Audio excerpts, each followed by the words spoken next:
नमस्कार दोस्तों, स्वागत है आपका SSC learning point by Singh sir. आज हम करेंगे पार्ट 4, यानी कि आज कंप्लीट हो जाएंगे 100 क्वेश्चन। आप पूरी सीरीज देख के बताइए आपको कुछ सीखने को मिला कि नहीं मिला। और इसकी पीडीएफ आपको टेलीग्राम चैनल पर अपलोड कर दी गई है, उसको भी ज्वाइन कर लो। और कमेंट में ज़रूर बताइए कि किसी सवाल में कोई प्रॉब्लम हो तो मैं उसका दोबारा सोल्यूशन करवा दूंगा। अगर अच्छा लगा हो वो भी कमेंट करके बताइए, ठीक है। चलिए फिर स्टार्ट करते हैं। एक घनाव का आयतन 4800 है। यदि घनाव की ऊंचाई 20 सेंटीमीटर हो तो घनाव के आधार का क्षेत्रफल क्या होगा। देखो, जिस कमरे में बैठे हो वो एक घनाव है। घनाव है तो नीचे देखो, जहाँ पे फर्श है, जहाँ पैर रखे हो, वो क्या है, आयत बन रहा है। यानी आयत का क्या होता है, एल इंटू बी होता है। ठीक है, क्या, एरिया। और यही पूछा घनाव के आधार का क्षेत्रफल। और अगर वॉल्यूम निकालें घनाव का तो एल वी एच होता है। इसकी वैल्यू दी थी 4800।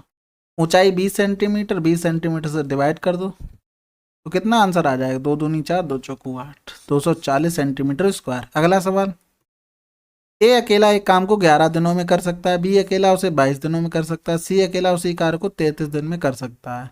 तो वे निम्नलिखित तरीके से काम करते हैं। ए भी काम करता है, फिर बी सी करता है, फिर सी ए करता है, और फिर ए भी करता है। वे इसी तरीके से काम करते रहते हैं तो कितने दिनों में पूरा होगा। देखो, ए कर रहा है 11 दिन में, बी कर रहा है 22, और सी कर रहा है 33। इनका एलसीएम लेंगे तो कितना आ जाएगा, 66। इसकी इफिशियंसी 6, इसकी 3, इसकी 2 आ गई। ठीक है। अब यहाँ से देखो, ए भी शुरू कर रहा है ना, यानी कि ए प्लस बी पहले दिन करेंगे कितना, 9 काम। फिर दूसरे दिन बी प्लस सी करेंगे, यानी कि 5 काम। फिर करेंगे सी प्लस ए करेंगे, यानी कि 8 काम। यानी कि 9 5 14, 14 और 8 23, सॉरी 22। तो 22 काम होगा कितने दिन में, 3 डेज में 22 काम होगा। तो 66 में अगर 22 से डिवाइड करेंगे तो 22 3 66 हो गया। ये 3 आया, एग्जैक्टली नहीं आया, क्योंकि क्या है, ये 3 दिन का काम था तो इसमें 3 का गुणा करना पड़ेगा, यानी टोटल 9 दिन में काम खत्म हो जाएगा। अगला सवाल।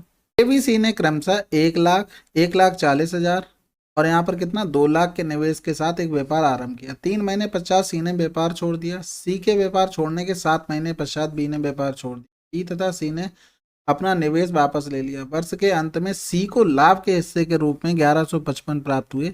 ए तथा बी के लाभों का कुल हिस्सा। देखो, 1 लाख किसका था, ए का था। 1,40,000 किसका था, बी का। सी का कितना था, 2 लाख। 1 2 3 4 5। तो देखो, सी ने क्या किया, 3 महीने तक काम किया। बी ने किया 10 महीने का, क्योंकि सी के छोड़ने के 7 महीने के पश्चात कह रहा। इसने पूरे 12 महीने किया। ये 4 जीरो चले गए, 4 जीरो काट दो। 1 जीरो और चला जाएगा क्योंकि यहाँ पर 10 था। तो इनका देखो, 2 छक्के 12 हो गया, 2 सत्ते 14 हो गया, और 3 हो गया। यानी कि 3 की वैल्यू दी थी 1155। हमें निकालनी कितनी थी, 7 6 13 की वैल्यू। 1155 बटे 3 गुणे 13 हो गया। तो 3 त्रिका 9 हो गया, 3 अट्ठे 24, 3 पंजे 15, यानी 13 पंजे 65, हासिल लगा 6, 13 अट्ठे 104, 6 110, हासिल लगा 11, 13 39, 11 50। अगला सवाल। राजू यातायात तथा भोजन पर क्रमशः अपनी आय का 10% तथा 20% खर्च करता है। वह शेष आय का 30% कपड़ों पर खर्च करता है। अपनी शेष आय को वह बचा लेता है। यदि उसकी बचत 26,460 है तो भोजन तथा कपड़ों पर मिलाकर कुल खर्च कितना है। अब देखो, टोटल आय मान लो 100। उसने क्या किया कि आय का 10% तथा 20% यानी 30% खर्च कर दिया किस पर, उसने भोजन तथा यातायात पर। यानी बचा कितना, 70% बचा। यानी कि वह शेष आएगा, यानी 70 बची, 70 का 30% कपड़ों पर खर्च कर देता है। यानी कि 70 का 30% खर्च कर देता तो बचा कितना, 49 बचा। इसी 49 की वैल्यू दी थी 26,46,0। भोजन तथा कपड़ों पर, भोजन पर कितना कर रहा था, 20% यानी 20, और कपड़ों पर कितना कर रहा था, 70 का 30%, यानी कि 21 रुपये कर रहा था। यानी कि 20 और 21, 41 की वैल्यू निकालनी थी। 26,460 बटे 49 गुणे 41 हो गया। कैंसिल आउट कर लो, 7 7 49, 7 21 हो गया, 5 बचा, और 7 7 49, 5 बचा, 7 अट्ठे 56, फिर 7 पंजे 35, 7 चौक 28, यानी कि 540 गुणे 41, यानी कि 41 चौकू हो गया, 4 एकम 4, 4 16, 164 की 4, हासिल लगा 16। 41 पंजे कितना हो गया, 5 एकम 5 चौको 20, यानी 205, 205 और 10 कितना हो गया, 215, और 6 221, यानी कि आंसर आ गया 22,140। ठीक है। अगला सवाल, 5 sin² 60 यानी कि 5 sin² 60 की वैल्यू √3/2 यानी कि 3/4 प्लस 7 1/2 प्लस 8 1/, 2 × 4 = 8 हो गया। यहाँ 5×3 = 15/4 प्लस 7/2 प्लस का 4, एलसीएम लेंगे 4 आ गया यानी कि 15, 7×2 = 14 यानी 4×4 = 16। तो 15 14 29 29 और 6 45 आ जाएगा टोटल, 45/4। अगला सवाल, दी गई दो संख्याओं का हल समुच्चय क्या होगा। देखो इसमें सॉल्व करो वो भी बेटर है, वो तो आप लोग कर ही लोगे, डायरेक्ट वैल्यू पुटिंग कर लो। देखो 3 रखो, 3×2 = 6 और 3×2 = 6 6 12 आंसर आ गया बस, बाकी कुछ करना ही नहीं था भाई। x = 2 रखोगे तो 4 हो गया, ये 3 × 9 = 13 हो रहा है, ये तो होगा नहीं।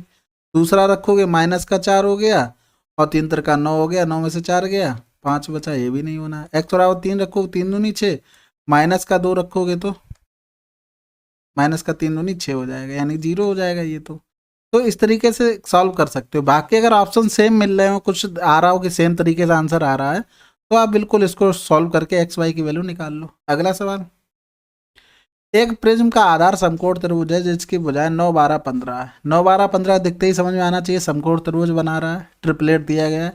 इस प्रिज्म का आयतन इतना है तो प्रिज्म की ऊंचाई बताइए। देखो प्रिज्म को रिलेट किससे करते हैं, बेलन से, और पिरामिड को करते हैं क्यूब से। तो बेलन का आयतन होता है πr²h। ये क्या होता है उसमें, आधार का क्षेत्रफल, ये हाइट। तो प्रिज्म में भी आधार का क्षेत्रफल 1/2 9 × 12 और हाइट में h रख दो, यानी कि h निकालनी थी, ये दिया गया था 6 4 8। तो ठीक है, यहाँ 2 छक्के 12 हो गया, यहाँ से काटेंगे 6 कम 6 हो गया, 6 8 48 हो गया, 12 ने में 108 होता है यानी h = 12 सेंटीमीटर। विपुल तथा मनीष ने 15,000 20,000 की राशियों को क्रमशः 20% तथा 30% प्रतिवर्ष की दर से चक्रवृद्धि ब्याज पर निवेश किया। यदि दोनों के लिए समय अवधि 3 वर्ष हो तो विपुल तथा मनीष द्वारा अर्जित कुल चक्रवृद्धि ब्याज कितना होगा। देखो 3 वर्ष की बात कर रहा है, सिंपल सी बात ये, अगर इसका 3 वर्ष देखें तो 20 पंजे 100 1/5 हो गया, यानी 5 से चीज 6 हो गई, तो क्यूब कर देंगे तो 5 का क्यूब क्या होता है 125, 6 का क्यूब 216 हो गया। यहाँ से ब्याज कितना मिला, 6 से 5 गया 1, बचा कितना 11, 11 से 2 गया 9 बचा, यानी 91 ब्याज यहाँ से मिल गया। दूसरे के लिए देख लो, 30% मतलब 3/10 हो गया, यानी 10 की चीज 13 होगी, 3 साल इसमें भी क्यूब कर दो 1000, 13 का क्यूब 21 97। यहाँ से कितना मिला तुम्हें 7 9 1 2 से 1 क्या 1, कितना ब्याज यहाँ से मिला। अब 125 बराबर था कितना 15,000, तो 125 बराबर 15,000 बटे 125 गुड़े हो गया तुम्हारा 91। तो यहाँ से ब्याज कितना मिला 25 पंजे 125, 25 छक्का 150 और 12 पंजे कितना होता है 60। तो 0 12 एकम 12, 12 ने में 108 और 109 यहाँ से ब्याज मिल गया। यहाँ 1000 की वैल्यू कितनी थी 20,000, यानी कि 20,000 बटे कितना हो गया 1000 गुड़े 1197। 2 सत्ते 14 4 हो गया, यहाँ से लगा 1, 2 ने में 18 1 19 की 9 हो गया, यहाँ से लगा 1, 11 दूनी 22 1 23 हो गया। जोड़ दो 10920, 0 4 2 6 9 9 18 का 8, यहाँ से लगा 1 4 2 1 3 34 860 आंसर आ गया। अगला सवाल, a + b = 6 है, ab = 5 है, तो a³ + bq की वैल्यू क्या होगी। देखो सिंपल से सवाल था ना, होल क्यू कर दो इसका, कर पाओगे बिल्कुल कर लोगे। a³ + bq प्लस का 3ab, a + b की वैल्यू 6 है, यानी कि 6 का होल क्यूब 216। इसकी वैल्यू रख दोगे, रख क्यों दोगे निकालनी है, इसकी वैल्यू रख दोगे बिल्कुल, 5 15 15 छक्का 90 माइनस कर दो, यानी कि 6 11 से 9 गया 2, 126 आंसर आ गया। अगला सवाल, देखो एक सीरीज वाला सवाल था, ये बेहतरीन सवाल था। ठीक है, पहले क्या करो, पहले देख लो इसे लिख कैसे सकते हैं। इस तरीके से ले सकते हैं 99 + 11/99 प्लस का 99 + 13/99। इसी तरीके से ये पूरा गया होगा कहाँ तक 99 प्लस का 67/99। तो यहाँ देखो 99 पूरे से कॉमन ले लो, ये आया कितनी बार होगा टर्म निकाल लो, यानी कि 67 - 11 डिफरेंस कितना है 2 का प्लस का 1, 7 से 1 गया 6, 6 से 1 गया 5, यानी 28 और 1 29, यानी 29 टर्म आए होंगे। अब अंदर क्या बचा है 11/99 प्लस का 13/99, ये प्लस का साइन है यहाँ पर, इस तरीके से ये बचा हुआ है। तो अब इस वाले सोल्यूशन इसका करते हैं। ठीक है, तो यहाँ से क्या करो 1/99 कॉमन ले लिया, और अंदर टर्म क्या होते हैं जिनका सम निकालना है वो होते हैं n/2 first term plus last term. ठीक है, तो n कितना आ गया था, 29 आ गया था, यानी कि 1/99 गुणे 29/2। फर्स्ट टर्म क्या था, 11 था, लास्ट टर्म क्या था, 67 था। तो यहाँ देखो 1/99 29/2 गुणे 7 1 8 हो गया, 6 1 7, यानी 2 3 6 हो गया, 2 9 में 18 हो गया, 3 एकम 3 3 तिरका 9, ये आ गया 33। यानी कि 13 ने में 117 हासिल लगा, 11 13 दूनी 26, 2611 37, 377/33 हो गया इस पूरे का सोल्यूशन। ठीक है, अब यहाँ ऊपर क्या बचा था, 99 गुणे 29 था, ये वाला 99 गुणे 29। तो इसे क्या लिख सकते हैं, यहाँ से देखो बिल्कुल सिंपल तरीके से 100 - 1 इंटू 29 लिख सकते हैं, यानी 2900 माइनस 29 कर दो, यानी कि 100 से 29 जाएगा तो कितना बचेगा, 71, यानी कि 2871 इसका आ गया। यानी कि बचा क्या, 2871 प्लस का 377/33। एलसीएम ले लोगे टोटल क्या आ जाएगा, 33 आ जाएगा। तो 2871 गुणे 33 प्लस का 377, इसको क्या लिख सकते हो, 11 × 3 लिख सकते हो, 3 का गुणा कर दो, 3 एकम 3 हो गया, 3 सत्ते 21 हो गया, और यहाँ से लगा दो 3 अट्ठे 24 2 26, 3 दूनी 6 2 8 गुणे 11 कर दो, 3 हो गया, 3 1 4 हो गया, 6 1 7 हो गया, 8 6 14 के 4 हो गया, यहाँ से लगा 1 9, सा इसमें 377 जोड़ दो, 7 3 10 की 0, यहाँ से लगा 1 5 हो गया, 7 5 12 2, यहाँ से लगा 1 हो गया, 8 3 11 के 1, यहाँ से लगा 1 हो गया, 5 हो गया, 9 हो गया, यानी कि 9 5 1 2 0/33। ये सवाल में एक चीज देखो, उसने कोई कसर नहीं छोड़ी, 33 सभी में दे दिया नीचे, यहाँ 20 20 20 20 और कितने नजदीक दिए हैं, कोई भी कसर नहीं छोड़ी कि कुछ ऑप्शन का यूज कर सको। ठीक है, अगला सवाल, एक प्रिज्म का आधार एक समबाहु त्रिभुज है, प्रिज्म की बात आ गई। ठीक है, कंपेयर किससे करेंगे, बेलन से। आधार समबाहु त्रिभुज है, भुजा 10 सेंटीमीटर है, से प्रिज्म की ऊंचाई इतनी है, तो प्रिज्म का संपूर्ण पृष्ठीय क्षेत्रफल बताइए। देखो पहले देखो बेलन का संपूर्ण पृष्ठीय क्षेत्रफल क्या होता है, 2πr h प्लस आर, यानी 2πr(h) प्लस का 2πr²। पाई आर स्क्वायर क्या हो गया, आधार का क्षेत्रफल हो गया, बेलन का, बेलन में क्या होता है, सर्किल होता है ना उसी का, यानी कि आधार का क्षेत्रफल हो गया, ये आधार का क्षेत्रफल हो गया। 2πr क्या हो गया, ये आधार का पेरीमीटर, यानी आधार की परिधि हो गई। तो बस सिंपल सा सवाल था, त्रिभुज समबाहु त्रिभुज था, परिधि कितनी हो जाएगी, 30 हो जाएगी। एच की वैल्यू दी थी 10√3, आधार का क्षेत्रफल यानी कि 2 का क्या गुना हो रहा है, 5 गुना, यानी 25 हो जाएगा, 2 गुणे 25√3 हो जाएगा, यानी कि 25 दूनी 50, 300 350√3 आंसर आ गया। आधार का क्षेत्रफल पता है ना, मैंने बताया 2 का क्या गुना हो रहा है, बजा का 5 गुना हो रहा है, जब 2 होता है तो √3, 5 गुना हो रहा तो इसी का स्क्वायर करके एरिया लिख देते हैं, या तो √3/4 ए स्क्वायर कर दो, यानी 100 हो गया, ये कितना हो गया 25। ठीक है, अगला सवाल देखो, सिंपल सा सवाल है, इसको भी सरल करके मैं बताना था। यहाँ देखो 7 और 5 इनके कंजुगेट से ऊपर नीचे गुणा करेंगे तो ये होल स्क्वायर बन जाएगा, यानी कि 7 5 12 प्लस, देखो इसका होल स्क्वायर कर देंगे, क्योंकि क्या होगा, इसका ऊपर चला जाएगा, करके ही दिखा दें पूरा, ऐसे बनेगी नहीं बात। देखो √7 प्लस √5, √7 माइनस रूट, कंजुगेट क्या हो गया उसका, √7 प्लस √5 बटे √7 प्लस का √5, तो ये तो होल स्क्वायर हो जाएगा तुम्हारा, तो यानी 7 5 12 हो गया, प्लस का 2, यानी 7 5 7 5 35, 2√35, और 7 से 5 गया 2, यानी 2 छक्के 12 2 एकम 2, तो यहाँ क्या आ गया 6 प्लस √35। ठीक है, अब एक कर दिया, अब नहीं, अब देखो यहाँ से भी यही करेंगे, इनका स्क्वायर, यानी 14 और 10 24 हो गया, यहाँ पर क्या हो जाएगा प्लस का 2 गुणे 140 हो गया, नीचे क्या बचा, 14 से 10 गया 4 बचा, यानी कि यहाँ से 4 छंग 24, यहाँ बचा क्या 1/2, यानी कि 6 प्लस 1/2, तो 140 को क्या ले सकते हैं, 4 से काट दे, 4 3 12 4 5 20, यानी 4 बार आ जाएगा, तो 2√35 हो जाएगा, 2 से 2 कैंसिल हो गया, ये क्या हो गया 6 प्लस √35 हो गया। ठीक है, अब ये टर्म बचा है केवल तुम्हारा, इसको क्या ले सकते हैं, √5 इंटू √2, तो ये तो कैंसिल आउट, बचा क्या √2 बचा, तो यहाँ देखो बचा क्या है तुम्हारा, इसमें डिवाइड करना 6 प्लस √35 से और प्लस √2, तो ये कैंसिल आउट हो जाएगा, यानी कि आंसर क्या आ गया 1 प्लस √। अगला सवाल, एबीसी तथा पीक्यूआर त्रिभुज AB बराबर PQ बराबर 6 है, BC QR 10 सेंटीमीटर है, AC PR 8 सेंटीमीटर है। यदि कोण ABC x डिग्री है तो कोण PRQ का मान बताए। देखो x आ गई तो सभी सॉल्व कर लेंगे। देखो 10 सेंटीमीटर, 6 सेंटीमीटर, 8 सेंटीमीटर, 6 8 10 का किसी को कुछ याद आ रहा? प्रैक्टिस होनी चाहिए भयंकर, अपने आप याद आ जाए, कोई बड़ी चीज थोड़ी ना है। ठीक है, अब 10 सेंटीमीटर यानी कि ये कड़ रहा होगा, पाइथागोरस नंबर हो गए ना वो सारे, तो 10 कड़ रहा होगा, यानी कि जो तुम्हारा BC और ट्रायंगल में QR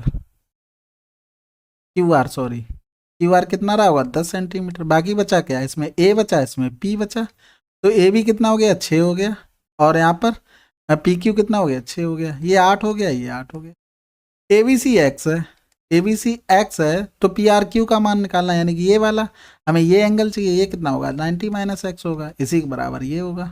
आंसर आ गया 90 - x। अगला सवाल, ABC ने क्रमशः 20,000, 25,000, 10,000 के आरंभिक निवेश के साथ एक व्यापार आरंभ किया। प्रारंभ में 5 माह पश्चात ए ने 4,000 और निवेश किए। प्रारंभ से 6 माह पश्चात सी ने 8,000 और निवेश किए। प्रारंभ से 4 माह पश्चात बी ने 8,000 वापस निकाल लिए। वर्ष के अंत में उन्हें एक्स का लाभ प्राप्त होगा। वे किस अनुपात में लाभ को बांटेंगे? देखो तो सबसे पहले सबका इन्वेस्टमेंट अलग अलग लिख लो, ये ए, बी और सी। ए का कितना था 20,000 रुपये था, बी का कितना था 25,000 रुपये था, सी का कितना था 10,000 रुपये। अब यहाँ पर देखो 5 माह बाद पश्चात ए ने 4,000 और निवेश किया, यानी 5 माह तक कितने रहा, फिर 24,000 और गुणे कितना हो गया 7 महीने और बचे थे। ठीक है, फिर कह रहा है बी ने क्या किया 4 माह पश्चात, यानी कि 4 माह तक तो यही रहे, उसने 8,000 रुपये निकाल लिए, यानी कि बचा कितना 17,000 रुपये, गुणे कितने महीने के लिए 8 महीने।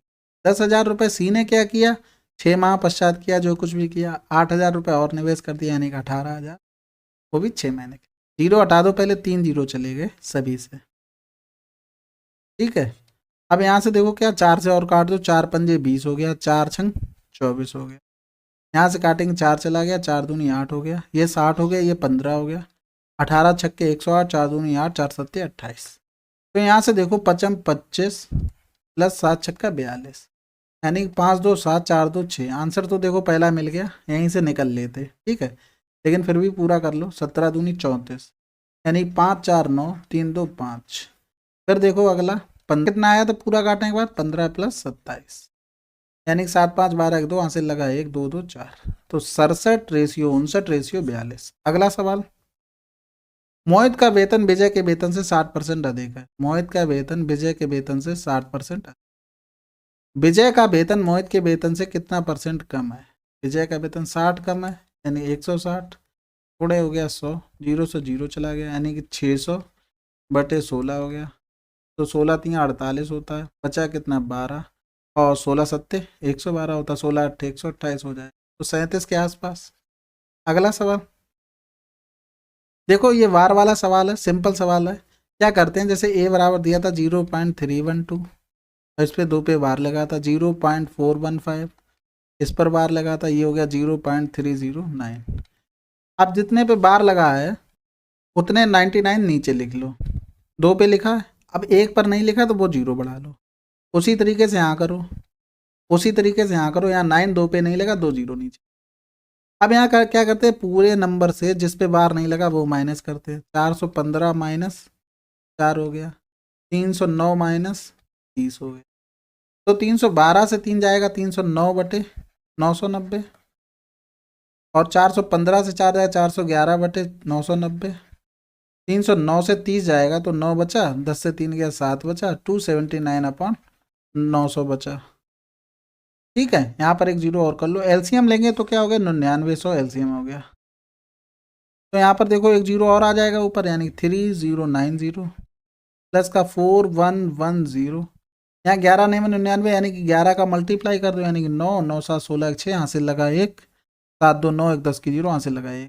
इन सबको जोड़ दो, ऊपर वालों को जोड़ेंगे तो 9 आ गया, यहाँ पर जोड़े 9 1 10 10 6 16 6 हासिल लगा 1 हो गया, यानी कि 2 हो गया, फिर 3 4 3 7 3 10 हो गया बटे 9900। 9 से काट दो, 9 एकम 9 9 एकम 9 00, 9 एकम 9 बचा 1 हो गया, 9 एकम 9 3 बचा, 9 चौक 36, 9 एकम 9 1141 बटे 1100। अगला सवाल, √3 tan थीटा बराबर 3 sin थीटा। देखो √3 sin theta upon cos theta बराबर दिया क्या है 3 sin थीटा। ये तो कैंसिल आउट हो जाएगा, कंपेयर करेंगे तो sin थीटा चला गया, यानी 1/√3। ये क्या आ गया cos थीटा आ गया। ठीक है, अब यहाँ पर वैल्यू देखो रखनी है, cos थीटा आ गया। जब यहाँ पर ऐसे एक बना लो तुम ट्रेंगल, ये हो गया तुम्हारा थीटा। cos थीटा क्या होता है, आधार बटे कर्ड होता है। आधार क्या है तुम्हारा 1 है, ये हो गया √3, यानी कि ये क्या रहा होगा √2 रहा होगा। तो sin² थीटा की वैल्यू क्या हो जाएगी √2/√3, यानी कि 2/3। cos स्क्वायर थीटा की वैल्यू पता ही थी 1/3, यानी 2 से 1 क्या 1/3। आंसर आ गया। अगला सवाल, 100 लीटर के एक मिश्रण में दूध और पानी का अनुपात 2:3 है। इस मिश्रण में से 10 लीटर निकाल लिया जाता है और उतना ही दूध मिला डाल दिया जाता है। यह प्रक्रिया 2 बार और दोहराई जाती है, अंतिम मिश्रण में दूध का प्रतिशत क्या होगा। देखो चेंजमेंट किस में आ रही, दूध में। पानी में तो कोई चेंजमेंट नहीं आ रही, तो हम उसी पे वर्क कर लेते हैं। पानी में 3/5 था, अब 10 लीटर निकाला गया, यानी कि 10, यानी कि बचा कितना 90, यानी गुणे कर दो 90/100। कितनी बार 3 बार, 90/100 गुणे 90/100। ये जीरो चले गए 2, यहाँ से देखो 1 और 3 जीरो चले जाएंगे, 1 2 3, तो बचा कितना है 3, यानी 9 का क्यूब करेंगे 729 गुणे 3/50। तो यहाँ देखो 2 का कर लो, 50 दूनी 100 हो जाएगा, ऊपर भी कर लो 2 का, 3 दूनी 6 हो गया, 6 9 में 54 की 4 हासिल लगा 5, 6 दूनी 12, 5 17 की 7 हासिल लगा 1, और 6 7 42 और 1 43 बटे कितना था 100, यानी कि 43.74% क्या बचा पानी, क्योंकि पानी पे ही वर्क कर रहे, तो 100 से माइनस कर दो, तो 43 माइनस 74, यानी कि 100 से पूरा 44 माइनस कर दो, तो बचेगा क्या 56, और 100 से 74 गया 26 बचेगा। आंसर आ गया 56.26%। अगला सवाल, एक बेलन की ऊंचाई 45 सेंटीमीटर है, इसके आधार की परिधि इतनी है, तो बेलन का वक्र पृष्ठीय क्षेत्रफल क्या होगा। कर्व सरफेस एरिया बेलन का क्या होता है 2πr/h, यानी कि आधार की परिधि दी है कितनी 132, हाइट दी है 45, तो इतना भी नहीं हो पाएगा, 45 दूनी 90 हासिल लगा 9, 45 यहाँ कितना होता 3 पंजे 15, 3 चौकू 12 और 1 13 हो जाएगा, यानी कि 135 हो गया। 135 और 9, 144 की 4 हासिल लगा 14, और 45 से कम 45 और 14 59। अगला सवाल, एक पाई चार्ट दिया गया है, इसमें बताया गया है एस में पुरुषों की संख्या 1080 है, यानी कि 54 डिग्री की वैल्यू कितनी है 1080। अब यहाँ पे देखो जे बराबर टी और पी में पुरुषों की कुल संख्या, के बराबर पी तथा क्यू में पुरुषों की संख्या के मध्य अंतर है, जे प्लस के निकालना। देखो हमें 2 बार डिवाइड करना पड़ेगा 54 का, तो हम सीधे 1 बराबर निकाल लेते हैं, तो हमें दिक्कत नहीं होगी। तो 54 हो गया, 18 3 54, 18 छक्का 108, यानी कि 20 गुना हो रहा है। तो यहाँ से देखो टी और पी, जे की वैल्यू निकाल लो, यानी कि 120 बराबर क्या हो जाएगा, तो 20 गुना कर दो, 12 दूनी 24। ठीक है, अब पी और क्यू में डिफरेंस, यानी 60 डिग्री की वैल्यू में निकालनी है, 60 डिग्री की वैल्यू यानी 6 दूनी 1200, दोनों को जोड़ दो, आंसर क्या आ गया 3600। अगला सवाल, विनय तथा महेश एक दूसरे को 250 मीटर दूर हैं, क्रमशः 36 किलोमीटर प्रति घंटा 54 किलोमीटर प्रति घंटा की दर से एक दूसरे की ओर चल रहे हैं, वे एक दूसरे से कितने समय बाद मिलेंगे। तो देखो 250 मीटर दूरी पे है, एक दूसरे की ओर चलना है, चालें जुड़ जाएंगे, यानी 6 4 10 की 0 हासिल लगा 1 4 5 4 9, चेंज कर लो बटे 18, 18 पंजे 90 55 25, यानी कि 10 सेकंड में मिल जाएंगे। अगला सवाल, एबीसी एक समबाहु त्रिभुज है, यदि त्रिभुज का क्षेत्रफल इतना है तो त्रिभुज एबीसी के परिगत वृत्त की त्रिज्या क्या होगी। परिगत वृत्त क्या होता है, उसकी त्रिज्या a/√3, ये कैपिटल आर होती है, स्मॉल आर क्या होती है a/2√3। तो देखो यहाँ पर दिया गया √3/4, a² बराबर क्या दिया गया 36√3, यानी कैंसिल आउट हो जाएगा, यानी कि a बराबर क्या आ गया 12 आ गया, वैल्यू रख दो 12/√3, यानी कि 4√3, आंसर आ गया। अगला सवाल, देखो सिंपल सा सवाल है, इन दोनों को जोड़ के देखो 90 हो रहा 90 हो रहा है, यानी कि ये इससे कट जाएगा, इन दोनों का जोड़ ये भी हो रहा है, यानी आंसर क्या आ गया 6 आ गया। बेलन की ऊंचाई इसके आधार की त्रिज्या से 6 सेंटीमीटर अधिक है, इसकी त्रिज्या 14 है, तो इसके बेलन का आयतन बताना। देखो 14 सेंटीमीटर है, तो आर अगर 14 है तो हाइट कितनी होगी 14 6 20 हो गई। निकाल दो बेलन का आयतन क्या होता है πr²h, यानी 22/7, r² का मतलब 14 गुणे 14, h का मतलब 20 हो गया, 7 दूनी 14 हो गया, 14 दूनी 28 हो गया, नहीं 22 गुणे 28 गुणे 120 हो गया, 28 दूनी कितना हो गया 56, यानी कि 560, यानी कि 0, 22 छक्का 132 होता है, 2 हासिल लगा 13, 22 पंजे 110, यानी कि ये 3 2 1, यानी 12,320 आंसर आ गया। बाकी पाई तो आ रहा ना, 11 की देख लो, अगर हो जाता है तो 5 1 6 हो गया, 6 3 9 हो गया, नहीं होगा। 3 1 4 हो गया, 4 4 8 नहीं होगा। 4 1 5 हो गया, ये 4 हो गया, नहीं होगा। 3 1 4 2 2 4 ये हो जाएगा। ऐसे भी आ सकता था। अगला सवाल देखो, ये वाला सवाल था हिंदी में थोड़ा गलत था, यहाँ पर जो जोड़ 10 दिया था ये नहीं होगा, ठीक है। तो इंग्लिश में ठीक था। बाकी देख लो, यदि 2 अंकों वाली एक संख्या के अंकों का व्युत्क्रमित कर दिया जाए तो संख्या 36 कम होगी। संख्या मान लो 10x प्लस वाई थी, अगर चेंज करेंगे तो 10y प्लस x हो जाएगा। इनका डिफरेंस दिया है 36, यानी कि 10x से x जाएगा तो 9x बचा, प्लस से माइनस का 9y बचेगा, बराबर 36, यानी x माइनस वाई बराबर कितना आ गया 4 आ गया। यानी कि देखो पहला तो सही आ गया, अंकों का अंतर 4 आएगा, बिल्कुल हमने अंकों का अंतर ही निकाला, 4 आ गया, यानी कि पहला तो सही हो गया। संख्या 84 हो सकती है, संख्या सदैव एक अभाज्य हो सकता है, बिल्कुल 84 हो सकती है, क्योंकि 8 और 4 का डिफरेंस क्या है 4 है, बिल्कुल हो सकती है। सदैव एक अभाज्य संख्या हो सकती है, ऐसा तो नहीं है। रीजन क्या है इसमें, देखो कितने कितने संख्याओं में 4 का डिफरेंस आ रहा है, यानी कि 51 में डिफरेंस कितना है 4 का है, और फिर ले लो तुम 51 के बाद 95 भी डिफरेंस 4 का है, बिल्कुल है। 73 भी ले लो, डिफरेंस कितना है 4 का, ये तो कंपोजिट नंबर नहीं है ना, ये तुम्हारा अभाज्य नंबर है, ठीक है। तो ये वाला तो गलत हो गया, सदैव एक भाज्य संख्या होगी, यानी कि 2 सही थे, ठीक है। अगला सवाल चलिए देखिए, सीजीएल मेंस 2021 के सभी सवाल हमने कर लिए हैं, 100 सवाल। अगर आप लोगों को लगता है इसमें कोई भी सवाल समझ में नहीं आया, तुरंत कमेंट भरिए जाके, उसमें लिखिए कि ये सवाल समझ में नहीं आया। उसका अगर रिप्लाई करने से सोल्यूशन आ रहा होगा तो मैं रिप्लाई कर दूंगा, नहीं तो मैं उसकी वीडियो ज़रूर बना दूंगा, उसकी टेंशन लेने की कोई ज़रूरत नहीं है। आप लोग बस पढ़ते रहिए अच्छे से। पेपर इतना आसान भी नहीं था, जब पेपर का प्रेशर होता ना तो बहुत दिक्कत होती है, ठीक है। चलिए फिर मिलते हैं अगले वीडियो में, तब तक के लिए जय हिंद जय भारत।